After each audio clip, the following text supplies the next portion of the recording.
இப்போ நம்ம மல்லி சிங்க பெண்ணா நம்ம வெண்பாவ தனியா மீட்டு வீட்டுக்கு கூட்டிட்டு வர்றாங்க. இத பார்க்கறதுக்கே ரொம்ப ரொம்ப நல்லா இருக்கு. நீங்க ஒவ்வொரு சமயங்கள்லயுமே வாட்ச் பண்ணியிருந்தீங்கனாலே தெரியும். எந்த ஒரு இக்கட்டான சூழ்நிலையிலுமே நம்ம மல்லி தான் போராடுற மாரி காமிக்கிறாங்க. அந்த சமயத்துல ஒண்ணு விஜய் வெளியூர் போயிடுறாங்க அப்படிங்கிற மாரியும், அவங்களுக்கு அடிபட்டுருக்குது, அவங்களுக்கு ஆஃபீஸ்ல ஒர்க் இருக்குது அப்படிங்கிற மாரி, விஜய் இக்கட்டான சூழ்நிலையில அவங்க இன்வால்வ் ஆகாம மல்லி மட்டுமே போராடுற மாரி தான் ஒவ்வொரு சமயங்கள்லயுமே ஸ்டோரி லைன் கொண்டு வராங்க. சரி ஓகே அதெல்லாம் நல்லா தான் இருக்குது. இப்போ மல்லி நல்ல விதமா வெண்பாவ வீட்டுக்கு கூட்டிட்டு வரவுமே விஜய் பயங்கரமா ஹாப்பி ஆகுறாங்க. விஜய் இவ்வளோ நாள் அவங்க முகத்துல சிடு சிடுன்னு இருந்துட்டு இருந்தாங்க.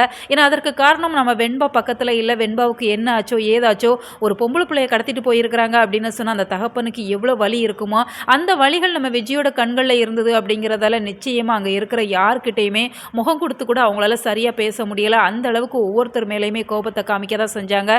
குறிப்பா மல்லி மேல அப்படின்னு தான் சொல்லணும். மல்லியை பார்க்கறதுக்கே அவங்களுக்கு பிடிக்கல, என் கண்ணு முன்னாடியே நிக்காத அப்படிங்கிற மாதிரிலாம் சொல்லிட்டு இருந்தாங்க. இந்த சூழ்நிலையில நம்ம இப்போ மல்லி ப்ரெக்னெண்ட்டாக இருக்கிறாங்க, அந்த விஷயத்தை நம்ம விஜய் கிட்ட சொன்னோம் அப்படின்னு சொன்னால் ஏற்கனவே பல டென்ஷனில் இருக்கிறாங்க, இது சொன்னால் சரி வராது அப்படிங்கிறதால இப்போதைக்கு அதை மறைச்சி தான் வச்சுருக்கிறாங்க. இப்போ வெண்பா வீட்டுக்கு வரவுமே விஜயோட எல்லா கோவமே காத்தா பறந்துடுச்சு அப்படின்னு தான் சொல்லணும். அவ்வளோ கூலாக ஆயிடுறாங்க. மல்லிக்கிட்டையுமே கையெடுத்து மன்னிப்பு கேட்குறாங்க. என்னை மன்னிச்சிரு மல்லி, வெண்பா இல்லை அப்படிங்கிறதால தான் நான் உங்ககிட்ட கோபத்தை காமிச்சிட்டேன், மற்றபடி உன் மேலே எனக்கு எந்த வருத்தமும் இல்லை அப்படிங்கிற மாதிரி தான் மன்னிப்பு கேட்குறாங்க. இதையெல்லாம் பார்க்கவுமே ராஜி பயங்கரமாக ஷாக் ஆகுறாங்க. இந்த விஜயை நம்பவே கூடாது, இவ்வளோ நாள் மல்லியை பிடிக்கல அப்படிங்கிற மாதிரி மல்லி மேலே கோபத்தை காமிச்சுட்டு இருந்தான், ஒரே நிமிஷத்தில் மாறிட்டானே அப்படிங்கிற மாதிரி ராஜி மனசுக்குள்ளே ஒரு நெருடல் இருக்க தான் செஞ்சுது.